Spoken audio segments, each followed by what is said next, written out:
of tax dollars are spent on this type of computer surveillance, a disgusting procedure for a professed free society. They're overstepping the bound. Just the other day, they walked into somebody's house. They suspected he was a drug dealer. He was using his automatic selector, and then police marched in, and they said it looked like a gun after they killed the man. In America! Is that what America's all about? I'd say no. We want privacy. Less government for individual liberty, get the government off our backs, a more sensible foreign policy. I'm very disappointed that so far in this Congress we have not yet seen any sincere effort to cut any spending. There's something wrong here that could and should be adjusted with decreased spending, not raising taxes, and not further robbing the Social Security Trust Fund. The more we threat, the more we intimidate, the more we want to bomb people, the more we're leading into another fiasco like Vietnam. We trade with Vietnam now. That's a much better way than trying to impose our will on Vietnam by going over there and dropping bombs. So I would say that this just points out again that we have a very, very poor foreign policy in the Middle East. I wish the Congress would address the unconstitutionality of presidents waging war. That, to me, is a lot more serious than Monica Lewinsky, let me tell you. The corporations are in bed with the government. Peace and harmony can never be achieved by bombs and intimidation. Mr. Speaker, over the last 3 to 4 years, I've come to the floor on numerous occasions trying to sound a warning about both our foreign policy and our monetary policy. The cause is the Federal Reserve. The cause is the problem is the Federal Reserve has been granted authority that is unconstitutional to go and counterfeit money. And until we recognize that and deal with that, we will continue to have financial problems.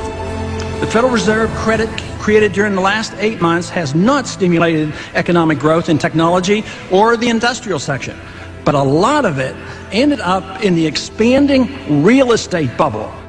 This too will burst, as all bubbles do. During the next decade, the American people will become poorer and less free.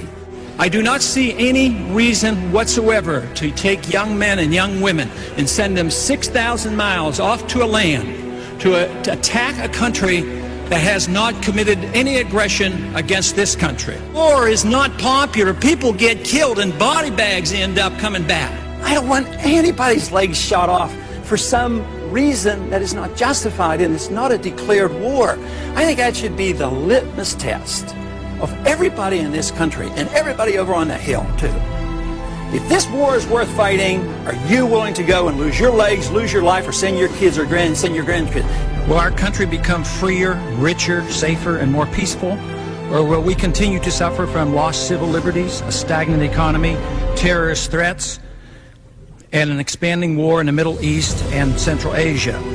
Is it not possible that George Washington's admonition to avoid entangling alliances is sound advice even today? Both candidates supported the war in Iraq and the continuation of it. Both supported the Patriot Act and its controversial attack on personal privacy. The true patriot will repeal the Patriot Act, is what they will do. Both candidates supported increased spending in almost all categories. I'm the most conservative member here. I have voted, against more spending and wasting government than anybody else. Freedom, prosperity, and peace. Just come home. We just marched in. We have allowed our nation to be overtaxed and overregulated and overrun by bureaucrats. The founders would be ashamed of us for what we're putting up with. A system designed to protect individual liberty will have no punishments for any group and no privileges. Today, I think inner city folks and minorities are punished unfairly in the war on drugs. I think this is not a consequence of free markets. What's happening is there's transfer of wealth from the poor and the middle class to the wealthy. This comes about because of the monetary system that we have. When you inflate a currency or destroy a currency, the middle class gets wiped out. So the people who get to use the money first, which is created by the Federal Reserve System, benefit. So the money gravitates to the banks and to Wall Street. So that's why you have more billionaires than ever before. Today, this country is in the middle of a recession for a lot of people. Michigan knows about it. poor people know about it, the middle class knows about it, Wall Street doesn't know about it, Washington, D.C. doesn't know about it, but it's because of the monetary system and the excessive spending.